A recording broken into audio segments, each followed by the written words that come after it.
snatching you from University of Maiduguri. I wish you the best in all endeavors of your life. Another person behind Bello Sani.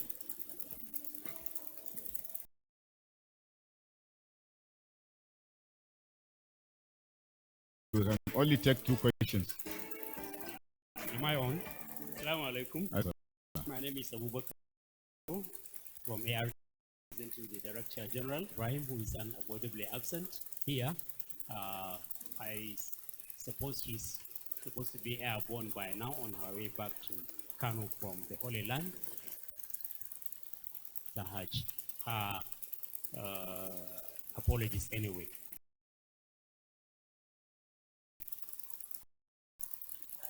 I cited an example of Jigawa, Bauchi State, as having so-called community radios. If I may quote him very well, it looks like the presenter has a reservation as to the status of those radio stations as community radio stations. I would like the presenter to expatiate. Are they really community radio stations, or as he likes to observe, there are any other thing but community radio stations? Assalamu alaikum. We take the last question. Madam Farooq Umar Usman.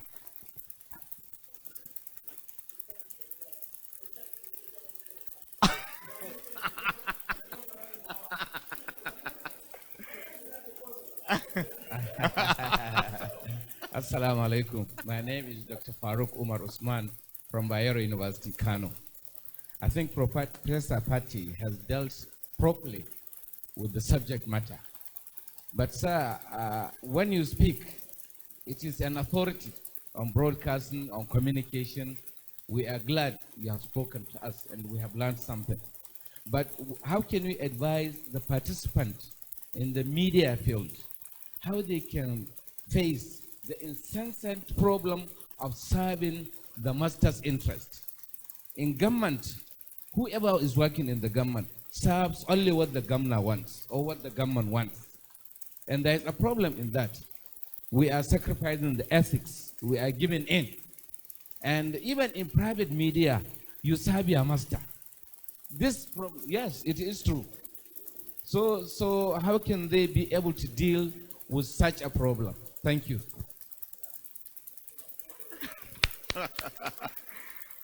Thank you very much.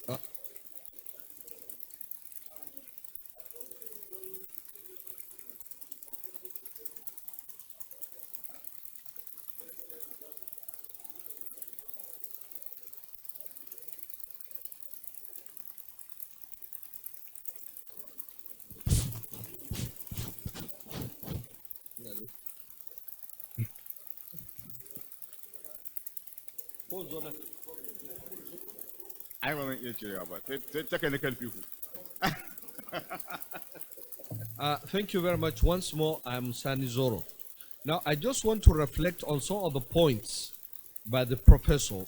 First, I want to agree with him that the coverage, ladies and gentlemen, this is a very important part of the interaction. It's very, very important so that we collect the views, and inputs of people, who have listened to the lecture. So this is a response. Now, I want to just say that I've also experienced the inadequate coverage of radio signals in northern Nigeria.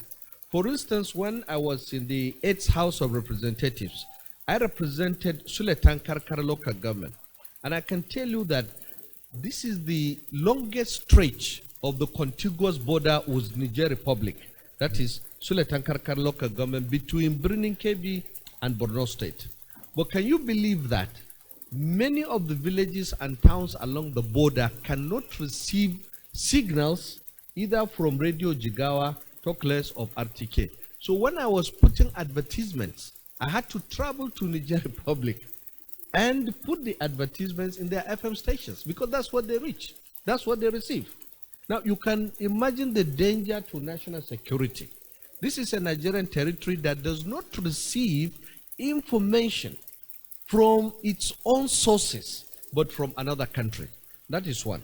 Secondly, I just thought probably those who are the rapporteurs that are, penciling down some of the points that we may consider in the communique need to reflect on one major migration that, to my mind, has touched on the migration of news as a social good. I mean, those of us who practice those years, especially in the last part of the 20th century, regarded news as social good and not as a commercial item, like he had said. But now, you cannot go and access NTA with news, you have to pay. And not only that we have accepted that news is a commercial product, the universities themselves teach as an aspect of media economics. I know the Pan-African University in Lagos teaches what it calls media enterprise, wherein it says when you set up a newspaper or any medium for that matter, you must take into account that through the practice, you have to make money to run that medium, which is a reality anyway. But lest we forget, except we revise the ethics and principles of journalism practice, news is supposed to be considered as a social good. Anybody that can make news is a newsmaker, and news should be without having to pay for it. That's one. The third aspect, which Bello Sani has also reflected upon, has to do with the structure of our media. I think Bello is right. But in a sense, actually, who owns the piper dictates the tune. That's what has obtained in the media worldwide. You can set up a medium just to propagate your faith. And under Section 49 of the Constitution, anybody can own a medium just to propagate that without any limitation. It is the regulatory bodies that issue the licenses that now define the extent to which you can go and where you should stop. However, why I say that is probably the need for structural review is a situation whereby a newspaper that is based in Lagos makes sure that all its correspondents, those who bring news to it from the northern parts of the country or from the southern part of the country, are all from one section of the country. I don't know whether you have observed that one. Like, I don't want to mention a newspaper, any newspaper for that matter, but most of the newspapers that are based in the southern part of the country, or Lagos particularly, because Lagos is still the media capital of Nigeria, their correspondents either from Borno or Bauchi or Cross River and so on are people of their ethnic origin.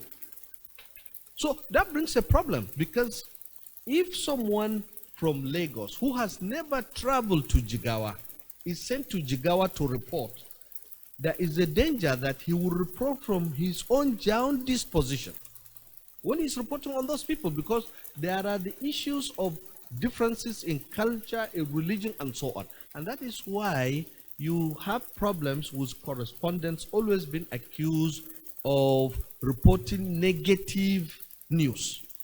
One of the ways I think we could help in probably reconciling this is also for us from this part of the country to aspire to go outside of Kano, outside of the north, to report. There are so many people who do not want to volunteer.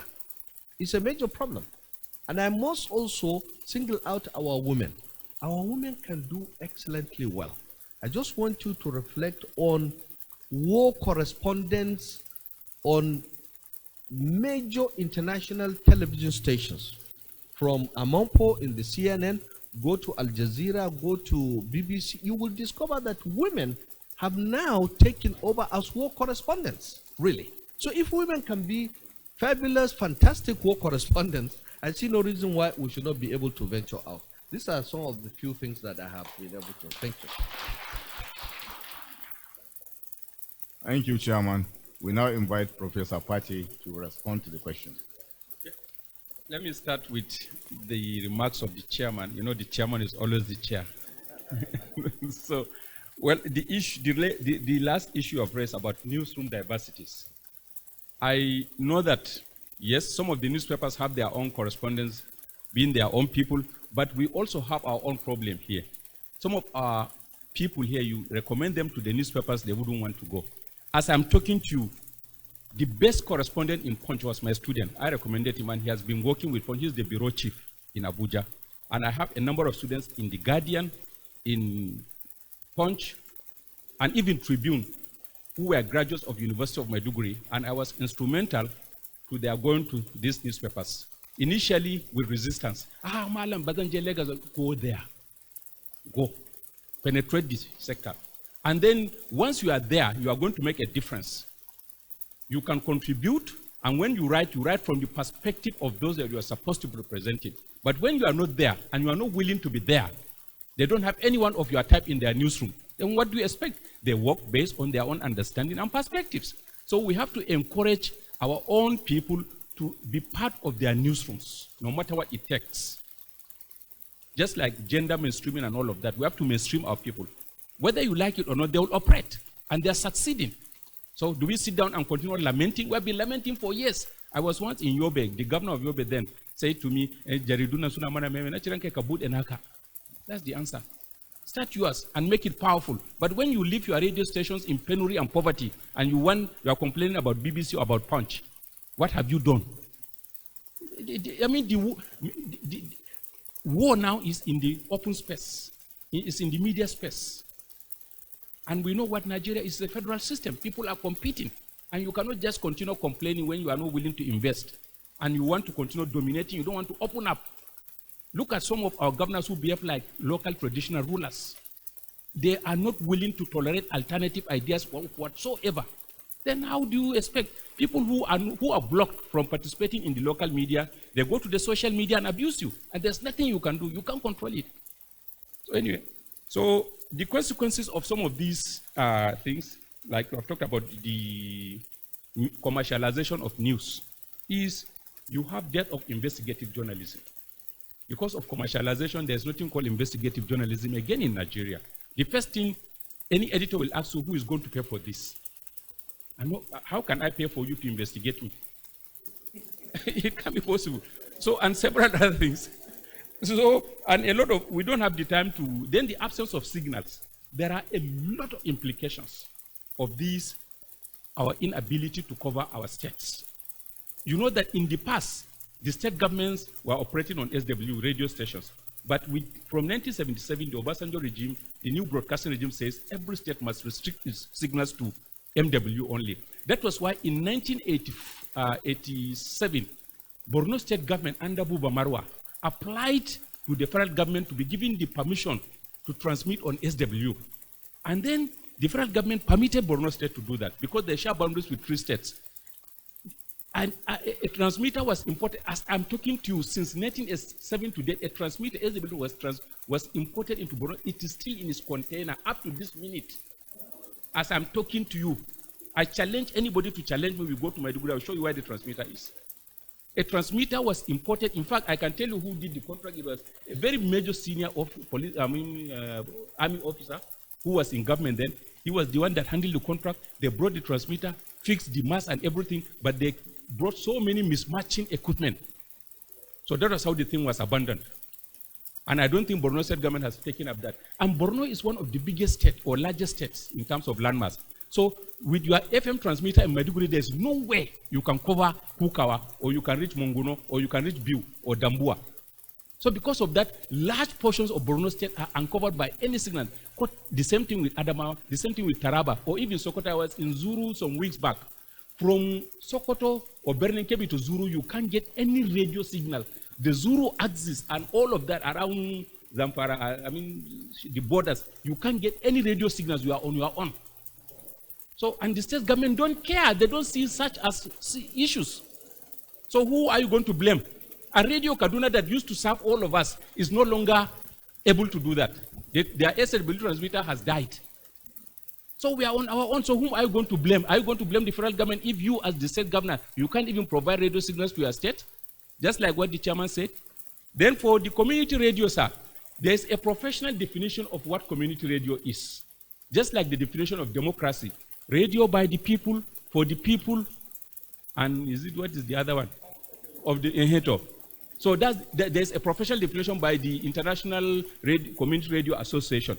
And this, so long as the ownership is in the hands of the government, it is not community. It must be owned by the community. And it must be populated by the community and run for the community.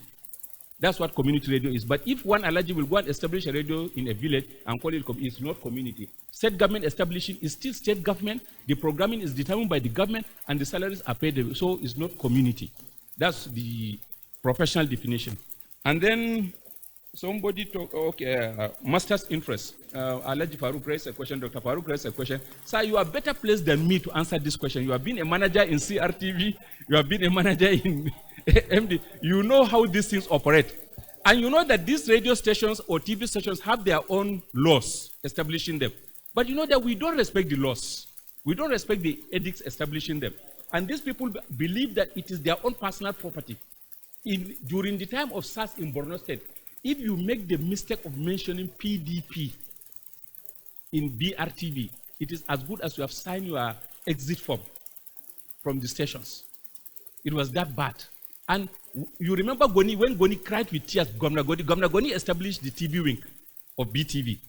And he took his advert, his political advert, to BTV. They collected the money and later failed to carry it, to air it. The man cried with tears. This is a station I established in 1979, 80. And yet, after collecting it, they can't even air his own jingle. So it was that bad. And you know what these guys do? And none of us can challenge them. We can't challenge them. If in Magana say jinin kaya halata, kaiwane kazane, they hire some hoodlums to come and abuse you on radio. So everyone now keeps quiet. So it is our people who must rise and challenge some of these practices. That is what they do in the South, at least for the private media. So we cannot continue lamenting. He who has economic control has editorial control. So the arguments are many. And then the issue of how can we overcome the challenges. The challenges are many. And because, like I've told you, I've been given only 20 minutes, I did not become so exhaustive in my presentation.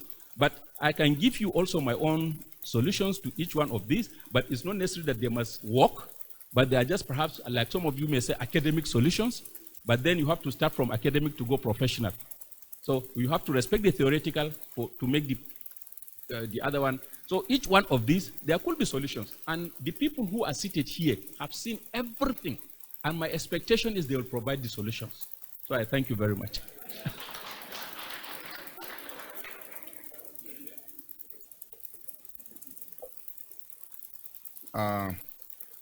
I believe the professor has done justice to the questions raised and the observations. And I'm sure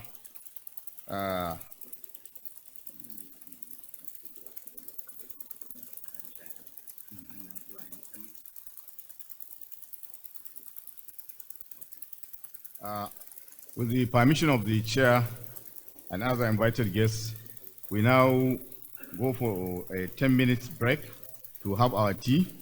Then after that, we come back for the sessions to discuss the paper. There's going to be 3 panels, and we